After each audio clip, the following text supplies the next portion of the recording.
came 3 days after Israeli strikes killed dozens of people in Aleppo, mostly Syrian soldiers, as well as members of Hezbollah, including a senior commander.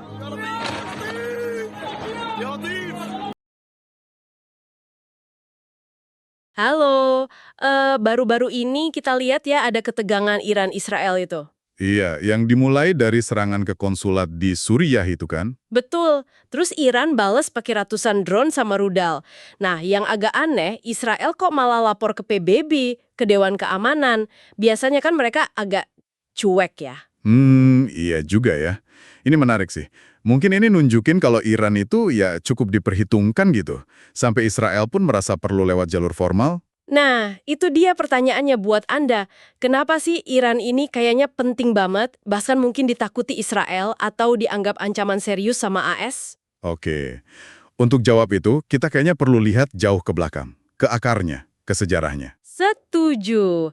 Sumber kita kali ini transkrip video YouTube judulnya Menggali Sejarah dari Peradaban Tertua Manusia dari kanal Kamar Film. Oke, menarik. Jadi, misi kita hari ini ya, kita coba telusuri jejak panjang ribuan tahun sejarah Iran atau Persia kuno itu biar paham gimana sih negara ini bisa jadi pemain kunci geopolitik kayak sekarang. Kita bedah bareng-bareng ya.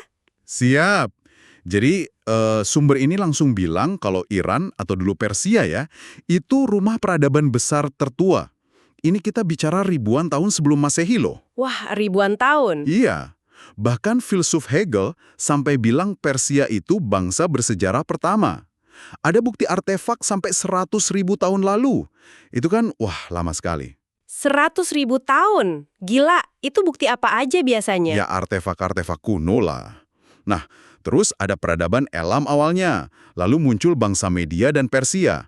Mereka ini bersatu, terus berhasil kalahin kekaisaran Assyria baru. Itu sekitar abad ke-7 SM. Oh, jadi Media dan Persia ini kolaborasi ya awalnya? Betul.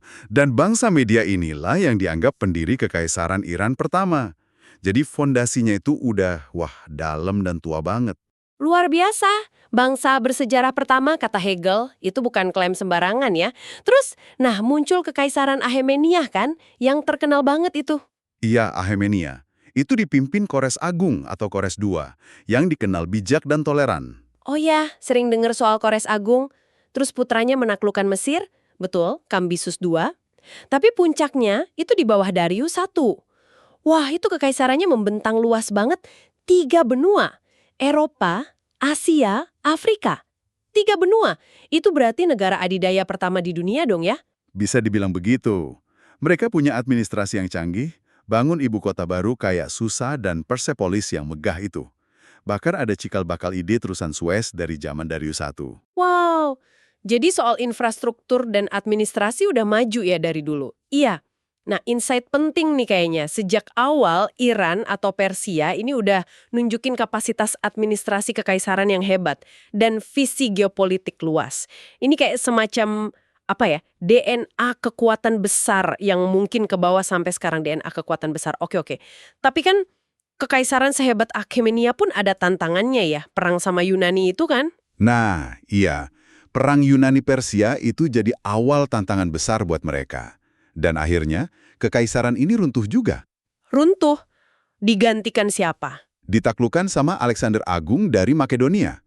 Tapi, nah ini pola yang menarik dalam sejarah Irani. Kalau satu kekaisaran runtuh, seringnya diikuti kebangkitan baru. Oh gitu, jadi nggak langsung habis. Enggak. Setelah Achaemenia runtuh oleh Alexander, muncul kekaisaran Seleukia, terus digantikan Parthia. Nah, Parthia ini jadi musuh bebuyutannya Roma. Wah, rivalitas sama Roma, lama itu pasti. Lama banget. Terus, setelah Parthia, muncul lagi dinasti Sasania. Ini juga hebat.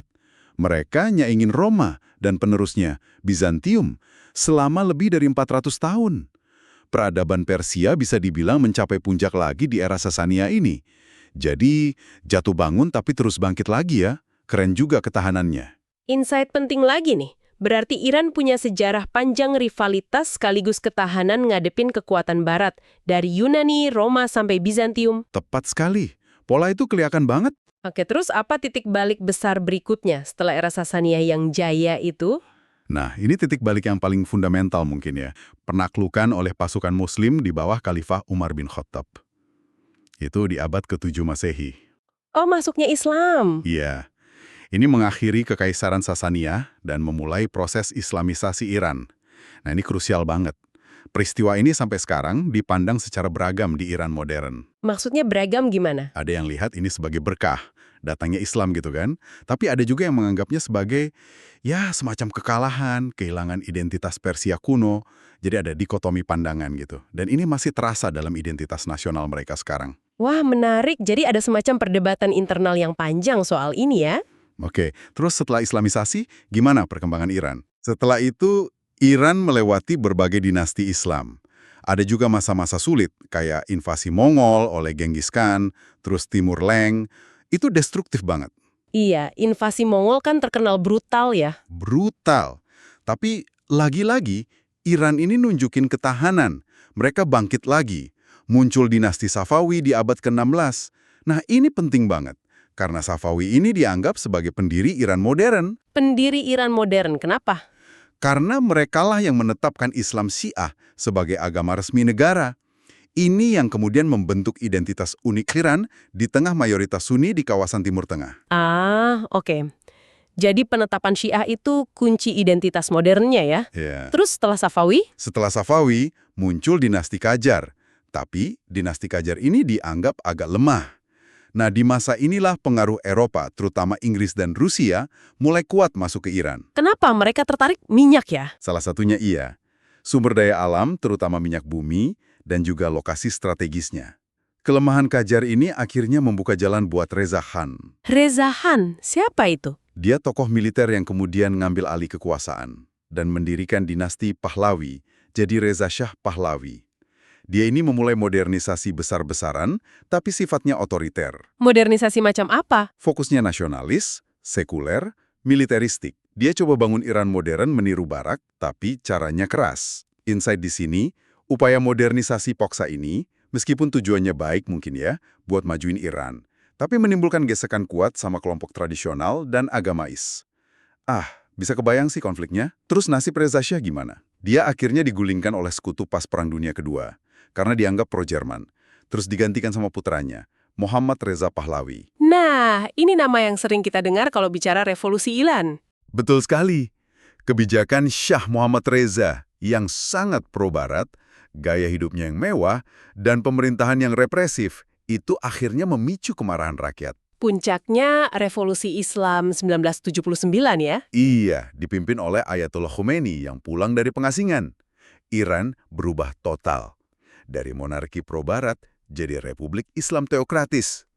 Ini tuh kayak penolakan radikal terhadap pengaruh asing, terutama Amerika Serikat yang dijuluki setan besar. Wow, setan besar. Keras banget ya? Iya. Dan era setelah revolusi ini ditandai banyak gejolak. Ada krisis sandra kedutaan AS, terus perang 8 tahun lawan Irak Saddam Hussein, nyerang pas Iran dianggap lagi lemah karena baru revolusi. Ada juga represi internal, kayak eksekusi massal tahanan politik tahun 1988. Masa yang penuh gejolak ya? Jadi revolusi itu benar-benar membalikan arah Iran 180 derajat. Betul-betul mengubah segalanya. Khomeini kemudian digantikan oleh Ali Khamenei yang jadi pemimpin tertinggi sampai sekarang. Oke, lalu gimana posisi Iran saat ini menurut sumber ini? Di bawah Khamenei, Iran kini punya militer yang kuat. Peringkat 14 dunia katanya, punya rudal balistik, drone canggih, pengaruh regionalnya juga besar, kelihatan di Suriah, Yaman, Lebanon, dan sikapnya konsisten, menentang campur tangan Barat. Nah, soal permusuhannya dengan Israel gimana? Sumber ini bilang apa? Israel kan dijuluki setan kecil ya? Iya, akar permusuhannya itu dari ideologi pasca revolusi 1979, yang melihat Israel sebagai entitas penjajah ilegal tanah Palestina.